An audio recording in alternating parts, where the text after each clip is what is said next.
جی السلام علیکم ویورز، آج ہم بات کریں گے اکثیری طلا کے متعلق، جو کہ ہمارے دواخانے کا بہت ہی مشہور طلا ہے اور جس کا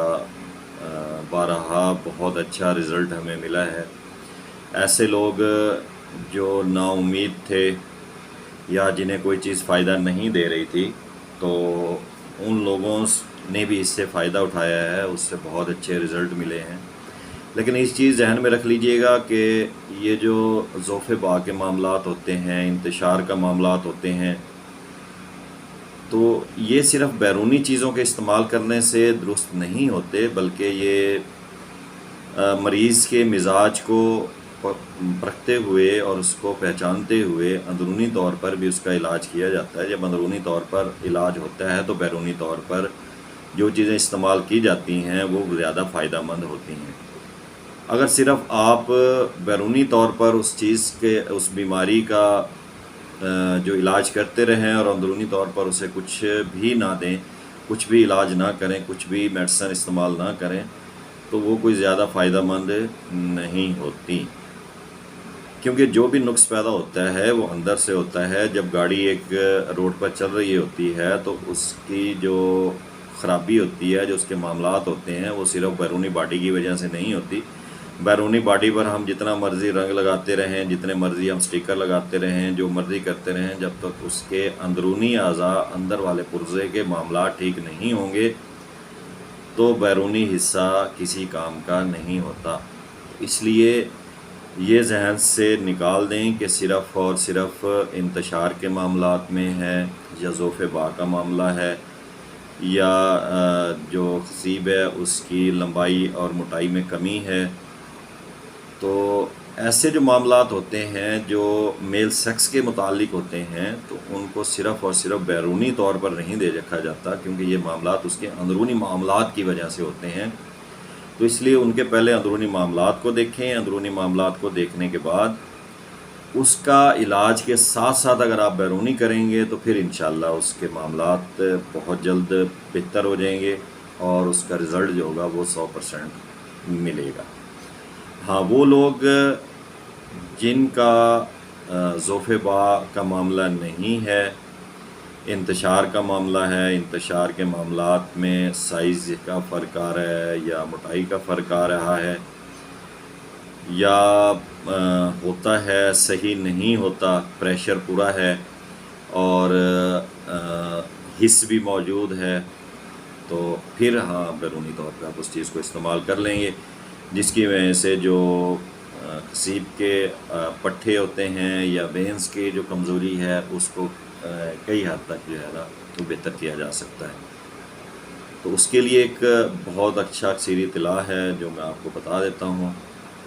جو ذوف باء کے ایسے مریض جو بیرونی نقائص کو دور کرنا چاہتے ہیں، اس کے لیے لاجواب اور حیرت انگیز تحفہ ہے،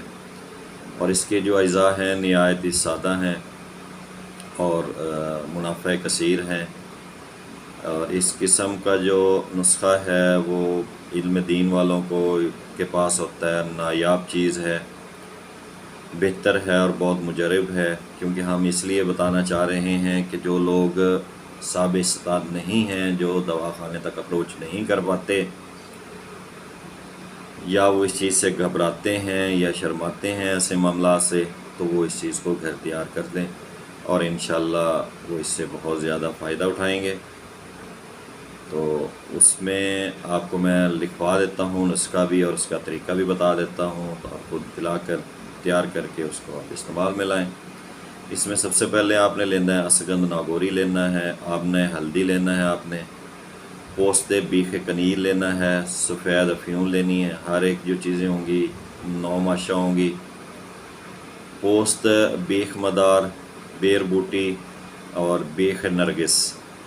یہ آپ نے 6 ماشا لینی ہیں۔ تمام دوائیں آپ نے علیحدہ علیحدہ کوٹ پیس لینی ہیں،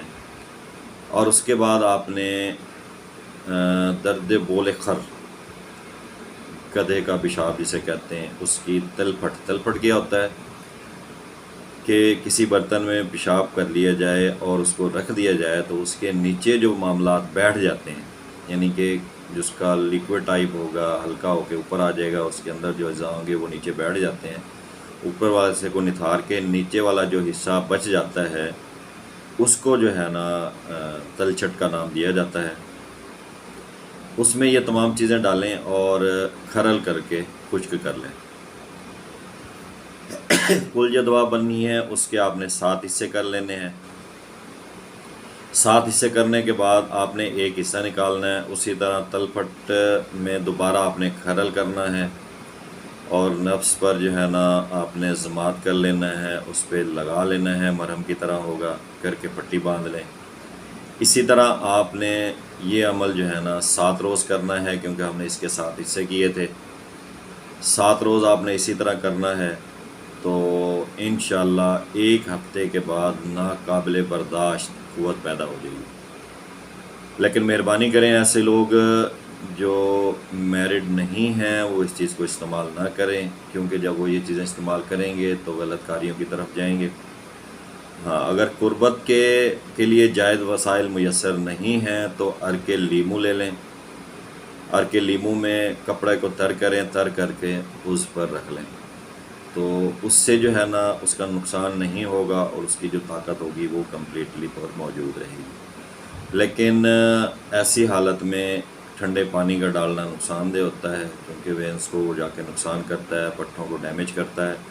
تو اس لیے جن کے پاس قربت کے جائز وسائل نہیں ہیں، ایسے جو لوگ ہیں عرق لیمو کے اندر کپڑا تر کر لیں اور اس کو اس پر رکھ لیں، تو انشاءاللہ ان کا یہ جو انتشار کا معاملہ ہے وہ ہلکا ہو جائے گا اور وہ کسی غلط کاریوں کی طرف نہیں جائیں گے۔ جی، اپنا ہمارا چینل سبسکرائب کر لیجئے گا اور دعاؤں میں بھی یاد رکھیے گا، تاکہ چینل سبسکرائب کرنے سے آپ تک جو ہماری نئی ویڈیوز ہیں جو آپ کے لیے فائدہ مند ہوں گی وہ آپ تک پہنچتی رہیں۔ السلام علیکم۔